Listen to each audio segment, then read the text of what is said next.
Welcome to our Latin Trails webinar today.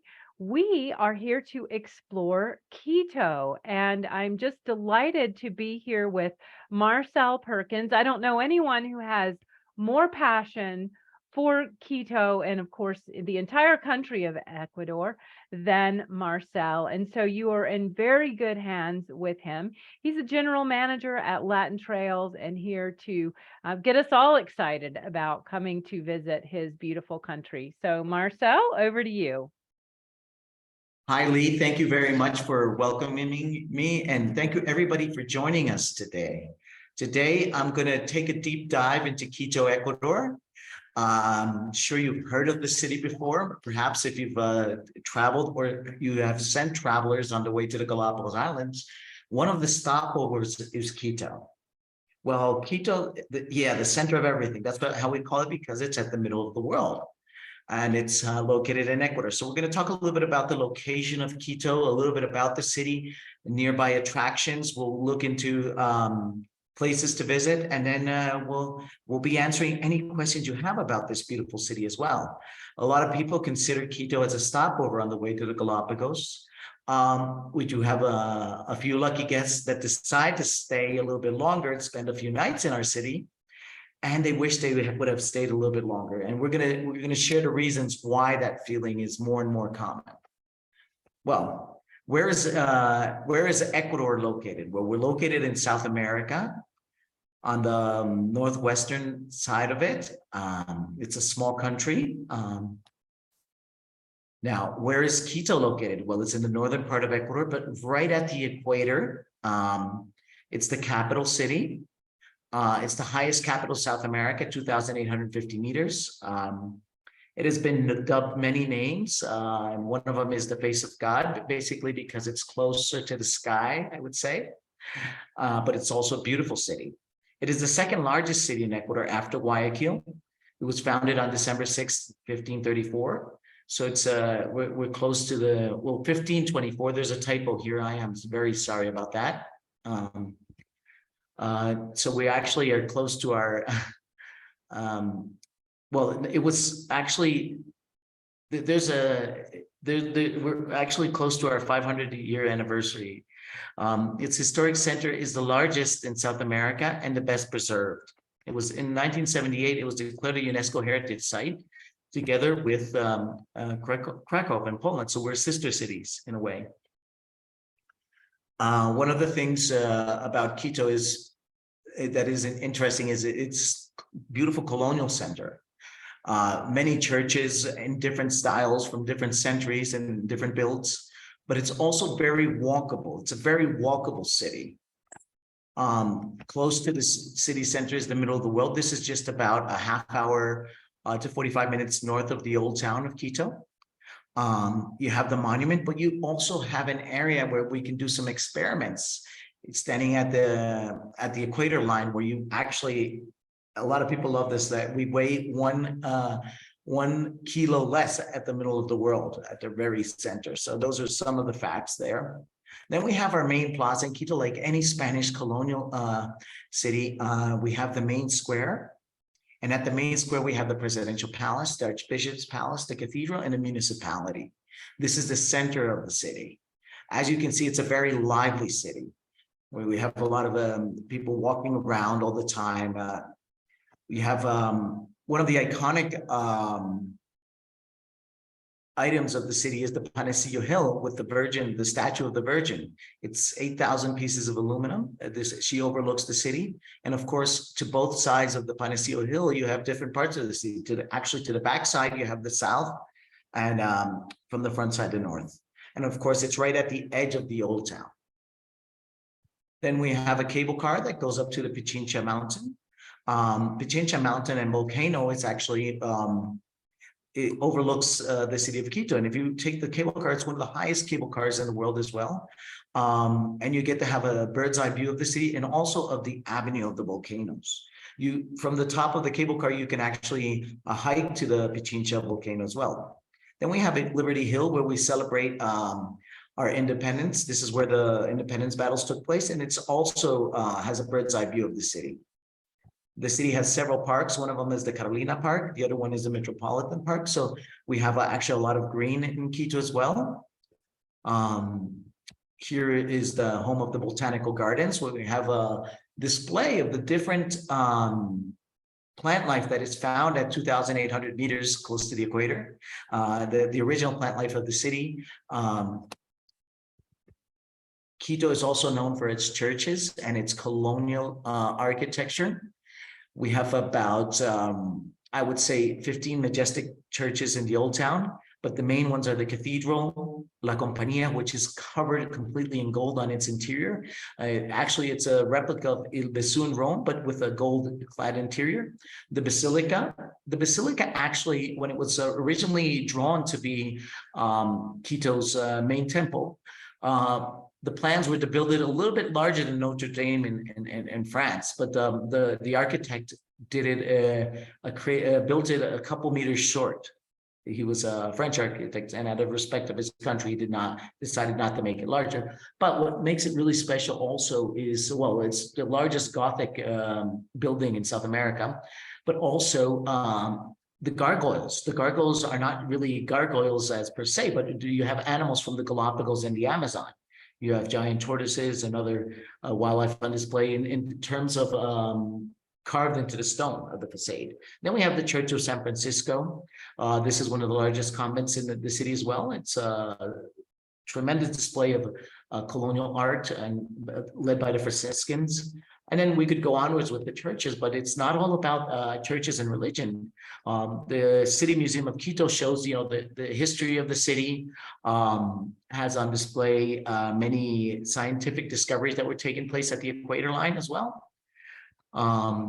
We have the National Museum, the Ecuador National Museum, with displays of colonial art, gold, found from the Incas as well, because we did have a slight Incan occupation, but pre-Inca occupation as well, and all types of art. We have the Guayasamín Museum. Osvaldo Guayasamín was one of the main artists in Latin America, and he displayed indigenous life and the pain the indigenous went through in the period of colonization, but also modern lifestyle. And he built the Chapel of Man. Here we have several experiences we could take place in chocolate tasting, discovering colonial art, or his own art collection. So it's a wonderful place to visit. Now, Quito and Ecuador are also starting to make it onto the food scene. In Quito, we have the typical hornado. This is roasted pork. It's done in a brick oven, or fried pork. We have empanadas. These are turnovers, or quesadillas. Quesadilla is our local version of a cheesecake. It's a small pastry right here on the right side. We have corn tortillas, and we have soups. Ecuador has about 2,000 soup recipes, and a lot of them can be found in Quito. Potato soup, or quinoa soup, tripe soup. There's many, and some of them are a little bit more exotic than others, but I'm sure that you can enjoy those as well. Now, there's many reasons, of course, to visit Ecuador for its food, but these are typical dishes that you can find in Quito. Of course, we also have ceviche and other dishes that are from Ecuador. And of course, desserts. For example, on the left-hand side, we have helado de paila. This is a handmade ice cream, sherbet, or espumilla. This is made with egg whites. It's almost like eau claire, and it is typical from the Andes of Ecuador. Then, an urban map of Quito. This is a little bit, it's a long city, about 30 kilometers long. You have the middle of the world to the very north of the city. Then we have the Carolina Park, and then we have the cable card Liberty Hill in the historical center in the very middle of the city itself. The distances are a half hour to the middle of the world, more or less. Nearby destinations, Quito now. Quito is a city that is located in a strategic point because it has Ecuador's main international airport. Also, it is one of the main airports that connects with the Galapagos Islands. From Quito, you can easily reach the Amazon, the cloud forest, the coast, and of course, south, the whole avenue of the volcanoes. Now, it is, I used to tell this to friends, as we can have a breakfast in the Amazon, lunch in the Andes in Quito, and then dinner by the coast, by the beach in one day. Of course, that's pushing it a little bit, but it is possible in terms of how close and how small Ecuador in its geography. And here we've pinpointed on this map. I'm going to share the presentation with everybody later, but on the map, we've placed some of the most iconic attractions nearby Quito, like the Otavalo Market, the cloud forest near Mindo, Papayacta Hot Springs, the Antisana Reserve, Cotopaxi Volcano, and several others. And you can see everything that is placed on this map can be actually done in one day. Of course, it could be a flight involved going to Cuenca and Loja. These are, or to Guayaquil. These are between half hour and 45 minutes flight from Quito, but again, very close. The Amazon also can be reached by car. If you actually drive into the Amazon, you'd be there in 3.5 hours. If you fly, it's a half hour to the Amazon rainforest. Now, attractions near Quito, we have Mindo and the cloud forest nearby. There's several lodges in this area and several nature trails, waterfalls, great bird watching. The area, you have about 500 endemic species that you can spot. Also, there's cable cars and different, as I mentioned, several lodges in the area and adventure activities. Mindo is about 1 hour and a half from Quito driving. Then to the north of Quito, we have Otavalo. Now, Otavalo is the main market. This whole region is called Imbabura. It's a province of Ecuador. The Imbabura province is made up of local artisan crafts, where the main tribe and main market is Otavalo, but you have the Imbabura volcano and the San Pablo Lake. We have the crater lake at Picocha volcano, and we have several other attractions in this area. Otavalo itself is 1.5 hours from Quito, approximately. And we make it a full day. There's several haciendas and farms that you can stay at as well. So it's close to Quito as well. Then south of Quito, 1.5 hours south, you have Cotopaxi volcano. It is one of the largest active volcanoes in the world. One of the, for sure, our highest active volcano in our country. And again, on the way there, there's several artisan crafts markets. There's adventure activities. There's horseback ridings. There's thermal springs, there's freshwater springs, and of course the lakes that surround it. Nearby Quito, even closer, only 45 minutes away, is Antisana volcano. This is also a majestic volcano of the Andes of Ecuador, where you can find wild horses. There's some nice hiking trails. There is an area where you can spot condors flying. So, and this is only 45 minutes from the city. You also go by a lava flow, so you can see that it was an active volcano at the time. Then Papayacta.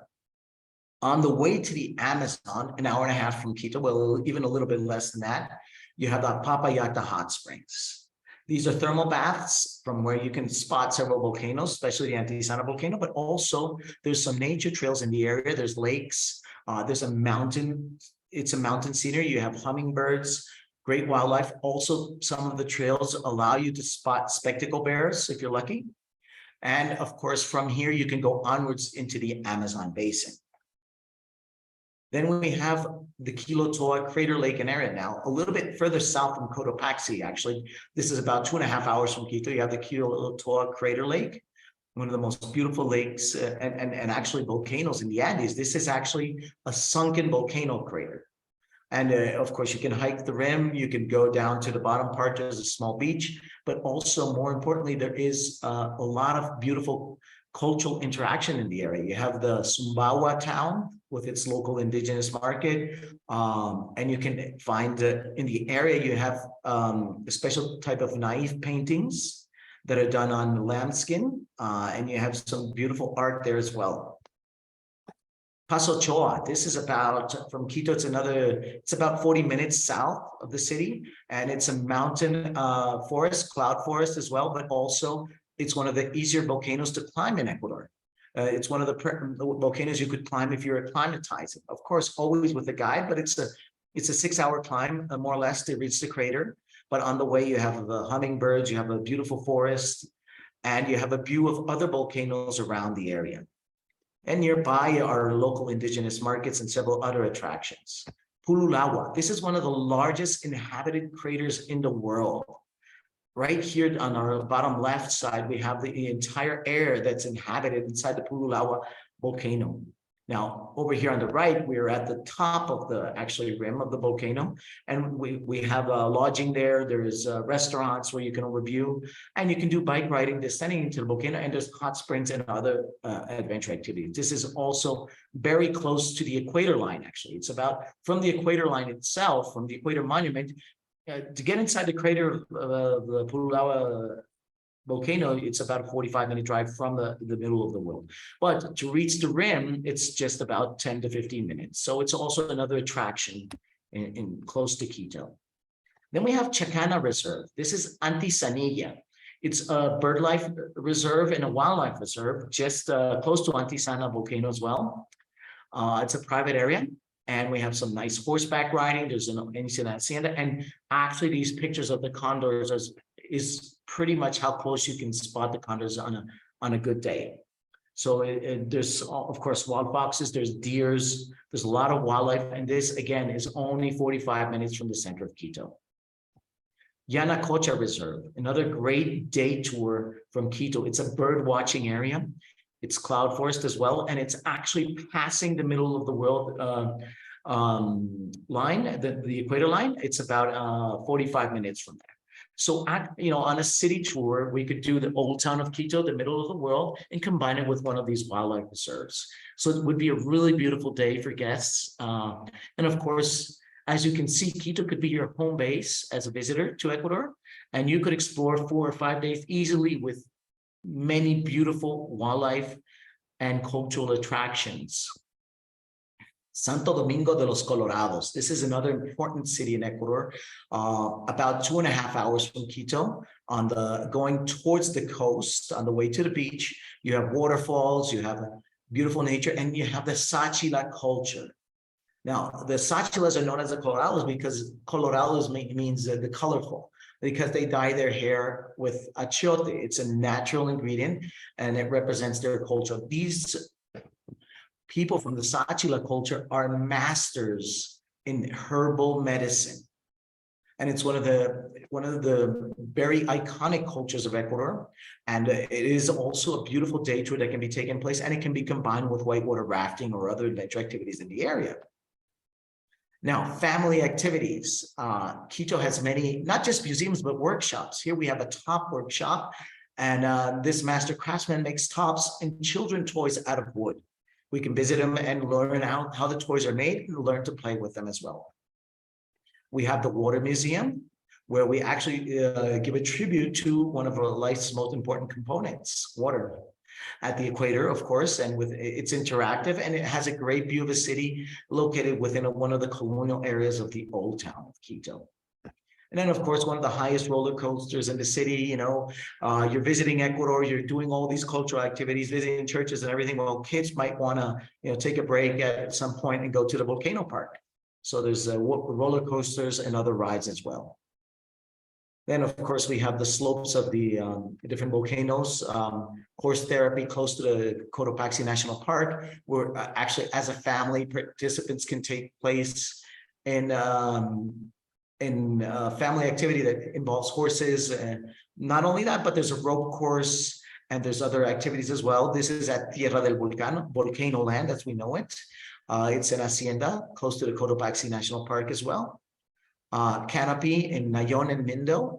There's several canopy lines in different areas of just around Quito, about 45 minutes driving in any way, up to an hour and a half if you go into Mindo. You can combine it with bird watching or with other adventure activities in the area. Then, of course, we have watercolor lessons on the rooftops of one of the iconic hotels of Quito, Isla Experience Hotel. I'll tell you a little bit more about that. But there's not just watercolor lessons, but you can make ice cream and other activities as well. Then, of course, for those who enjoy golf, just outside of Quito, there's the Los Chios Golf Club, and there's also other golf clubs, the Arayanes Golf Club, which is in the Cumbaya Valley, which is on the way to the Amazon, actually. And we do have a membership, so we can, if we have golfers, in a group that are going to the Galapagos and they want to play a few rounds before heading out to the islands or combining it, with a city tour of Quito, that's possible as well. We have the Sphere Experience. This is an iconic experience that was created by Isla Experience Hotel, and it involves the spheres of the cathedral, and it's it is a role play where you actually get to explore the city with a theme. Several arts and crafts throughout the city, and we have artisans that open their workshops, like the hat weaving workshops, where we find the famous iconic hats from Ecuador, which were given a wrong name in the past, but everybody knows now that they're the Toquilla straw hat, and they are recognized by UNESCO as an intangible artwork. Then we have the MINDO butterfly farm, not just bird watching, but another reason to visit this beautiful valley. Themed walks of Quito, if you want to do a walk at night, if you want to participate in one of the processions. We do have all that in Quito. It's a city of art as well. And of course, we have historic presentations of Old Town Quito at night, where we can open up one of the temples for a private visit and have people impersonate the different heritage characters of the city. So we can make it entertaining as well. Artisan workshops, as I mentioned, we have several type of art in Quito, from indigenous art, from modern art, and colonial art as well. Several expressions, hiking as well, chocolate, wine, and beer tasting. We have several workshops as well, and several microbreweries, several chocolate factories from people that have their own plantations, but they have their workshop in the city, and you can make your own truffles. Cooking classes. The INES restaurant at Il Experience Hotel also offers cooking classes, where you will go with the chef to one of the local markets and explore and find the ingredients. Antiquaries, where you have a colonial art and restoration as well. Truffle preparation workshop, as I mentioned, from the PACARI chocolate brand as well, one of the top brands around the world, with has earned gold medals all over the planet for its natural chocolate. Street food opportunities at the Central Market, where we can learn about all the fruits that are grown in Ecuador. Ecuador has, this is a confluence of ingredients and fruits and ingredients from the Amazon, the coast, and the Andes of Ecuador. You can find it at the local markets, and certain iconic dishes are also prepared there. Fruit juices or fresh fish markets as well. Then some of the best restaurants in the city: INES, which is by Chef Juan Carlos Donoso.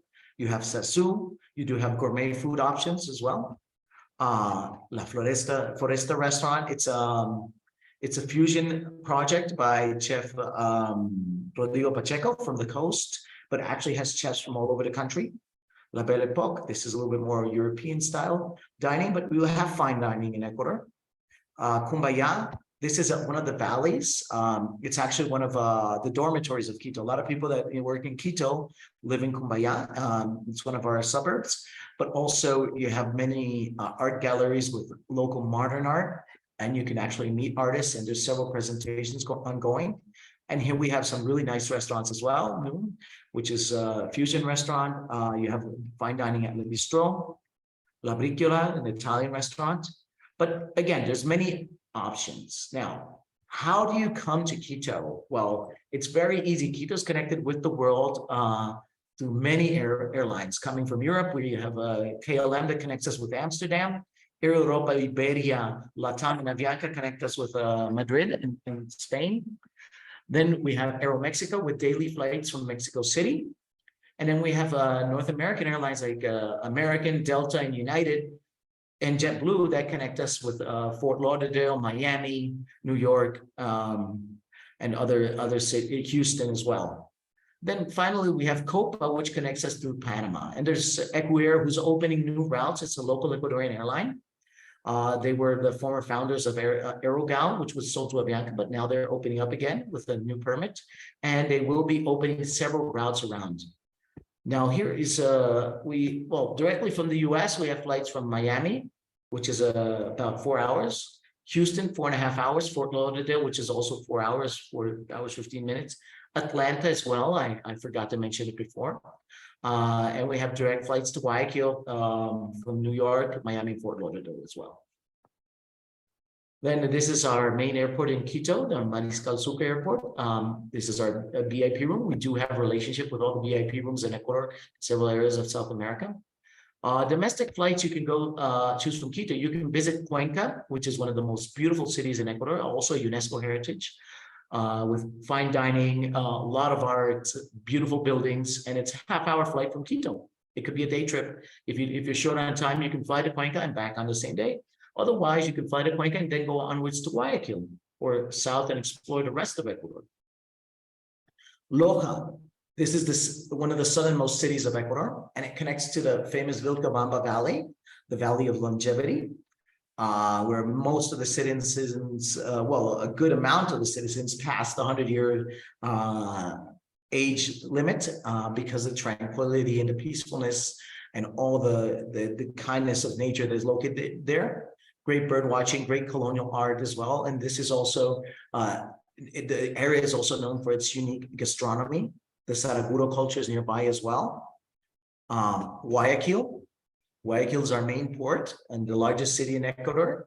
The city is known for its iguana park, but also a lot of other colonial areas as well. But also for Guayaquil was famous at the early 1900s because it was the center of cocoa exports. And now it's becoming that again. Cacao is being exported as well from Ecuador as well, but the fine aroma cacao once again.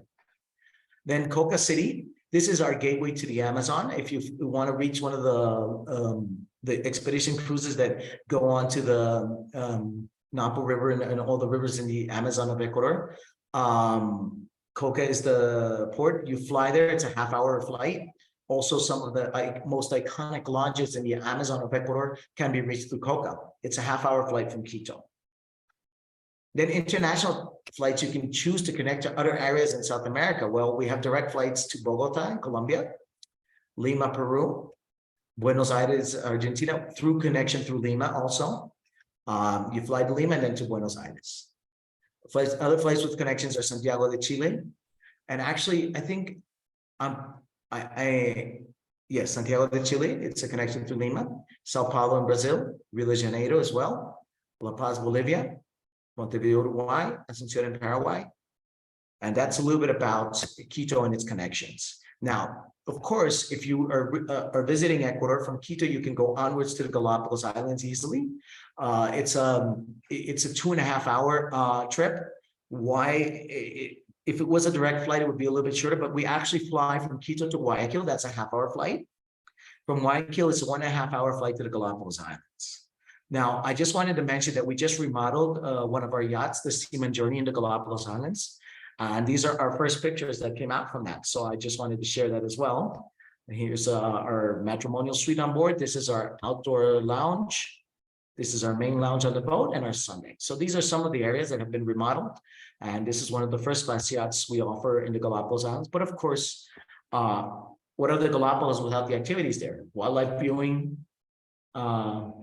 historical sites like the Post Office Bay, Zodiac rides, nature hikes, snorkeling, sea kayaking.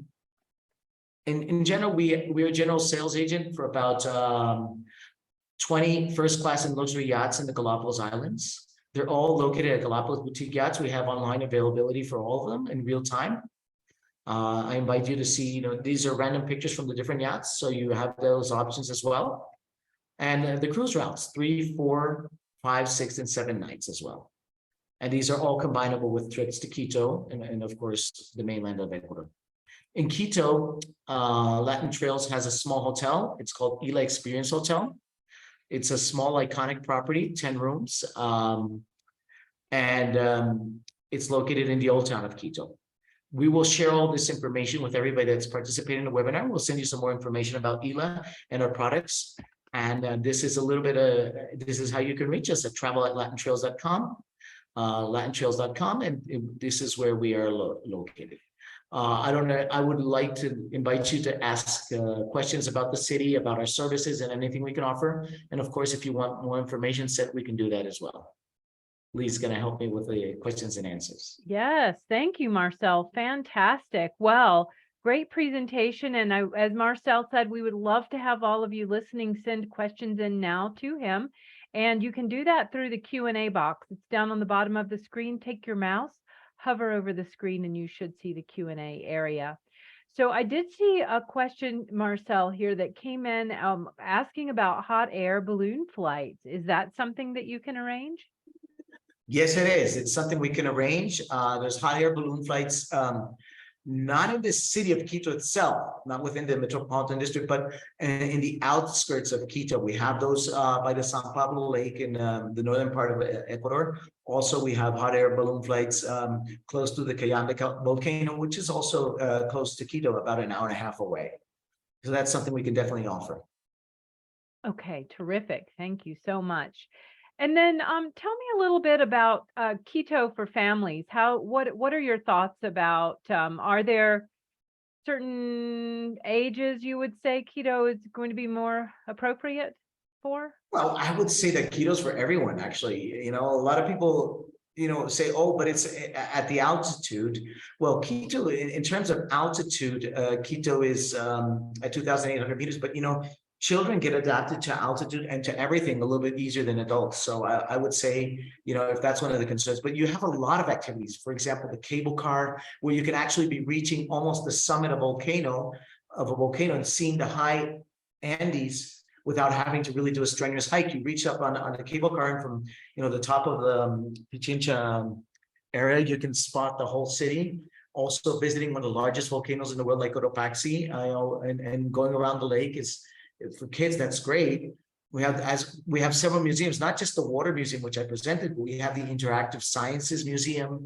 At the equator line, we have an interactive museum where you can try to stand an egg on the head of a nail. And actually, by being at the equator, the gravity forces are neutral. So you actually don't have a pull to the source, the south or the north, but it goes straight down. So it's a lot easier. So these are things kids can participate in. There's also the Agave Museum, where you learn about the agave cacti that's present in Ecuador. And we have some of the largest varieties of agave. There's many things, that would entice kids. There's puppet shows. There's many things we can do for kids, on a bespoke basis, but also as taking part in different activities. Excellent. Thank you. So there was a question here. Of course, with Quito is not a port city, it's inland, but with it being such an important city in Ecuador, are there ways to add it on with pre and post cruise, or are there cruise companies that do include Quito in a cruise tour experience? Absolutely. Actually, Ecuador has two main cruise ports. One of them is the city of Manta. It's a natural cruise port, and you have several lines that arrive there, both European and North American. Holland American is one of them, and there's several others. And the other one is Guayaquil. You wouldn't reach Guayaquil directly, but the port has in its outskirts, you can actually reach Guayaquil. But Manta is the natural port, and you can fly from Manta. It's also a half-hour flight from Quito. It was not mentioned in my other part of the presentation. I apologize for that. But you can fly to Quito, do a day trip, visit the old town, the equator line, and then fly back to Manta and board the cruise ship again. That's done on a regular basis, actually. Wow, that's amazing. That sounds really wonderful. So, working with Latin Trails, do you have a minimum number of days for advisors to work with you to put together a program or package? No, we're very open and very flexible. We're happy to offer day trips. If you have somebody in Quito, you can hire us for a day trip. We're local. We have our own staff of guides. We run city tours on a daily basis. Having said that, we do everything on a private basis. So we do offer private city tours, but we can also, if you have a group, we can organize a city tour for them. We do this on a private basis because we like to offer personalized service, direct access to, the main convents, temples, museums, and even private access after hours. So that's something we can do, and we can arrange those things, and it could be from a city tour. If you need airport transfers, we can do those as well. Because as I said, we're local. It's not, we have our feet on the ground in Ecuador. Mm-hmm. Okay. So thinking about these private experiences and with multi-day, would you have the same guide throughout? Would there be one point of contact? Absolutely. How we work is, we are your point of contact. We have our sales team and our reservations team, and that person would work with you from start to finish. Then we would actually place our guests with a guide that would be with them from start to finish throughout all of it. It would be a guide and tour leader, if you want to look at it that way, but a private guide for the trip all around it. So we can do that as well. You know, if you have several days where you're visiting, you know, Quito, and you're going to be visiting the surroundings, we can definitely have, you know, one guide take care of everything, and, you know, not be switching guides or anything. And that guide would go with them to Cuenca or to Guayaquil, and, you know, and then if they go onwards to the Galapagos, of course, in Galapagos, we do have different guides. We have our own offices there. We can do not just cruises, but hotel-based trips. And then we would have a different guide for the Galapagos because they're naturalists and they have to be licensed by the national park. Right. Okay. All right. Very good. Thank you. We had a question about flights from the port to Quito. So the question was, how long do you have to be at the airport before the flight? Like in any airport around the world, you have to be 1 hour before the flight, at least 1 hour before the flight. So that's for local flights. If it's an international flight, it's between 3 to 2 hours before. If you don't have luggage, you could be there for an international flight. You could be arriving 2 hours before, but of course, as long as you pre-check it. And then if you have luggage, I recommend you be 3 hours in advance. One note about flights to the Galapagos, you have to be at the Quito airport 2 hours before because there is a luggage check. This is important to take into account because all luggage is screened and checked to make sure that, you know, no seeds or anything are being transported, you know, or food items are being transported to Galapagos. And you have to have an immigration card that we can pre-fill online for you and have that already pre-done, but usually you're 2 hours in advance at the airport for a flight to the Galapagos Islands. That's important to take into account. Okay. There was another question I was reading about our phone number. Unfortunately, it was not, we didn't put it on the slides. It's 1-800-747-0567. That's our international line, or you can reach us on our local line at +593 22 348 700. We'll send our contact information by email to everyone. Yeah, good. Thank you. So Marcel, also, I want to invite everyone, if you have any more questions, we're just about to the end of our questions. So if there's anything else you'd like to know, please get that pushed into the Q&A box now. So where else can we use Latin Trails in South America? Well, Latin Trails has its main headquarters in Ecuador, but we have offices in Peru, Bolivia, Chile, Argentina, and in Colombia. So we can definitely help you out with services in all these countries. We can do combined trips where we can combine Ecuador with Peru or with Colombia. And basically anywhere we can connect with local flights throughout South America, we can do a multi-country trip as well, combining the Galapagos with Machu Picchu or with the Amazon and different areas of South America as well. So that's the type of services we offer. Latin Trails is a DMC with its feet on the ground in the region. And I want to thank everyone for joining us today. Feel free to reach out to us with questions or any specific requests. We will be sending this presentation to follow up on, and hope to see you soon in Quito. Yes, absolutely. And I think you will see a few. I saw a few people who are with us today who have trips planned, so you may just be hearing from them. But thank you all, everyone, for being with us. We'll get that replay ready. And Marcel and Daniel behind the scenes, thank you both so much for giving us your time and your wisdom today, Marcel. Thank you very much, Leah. I hope you have a wonderful rest of the day. And thank you, everyone, for joining us. And look forward to staying in contact. Great. All right. Well, with that, we'll conclude the webinar. Goodbye, everyone. Thank you. Goodbye.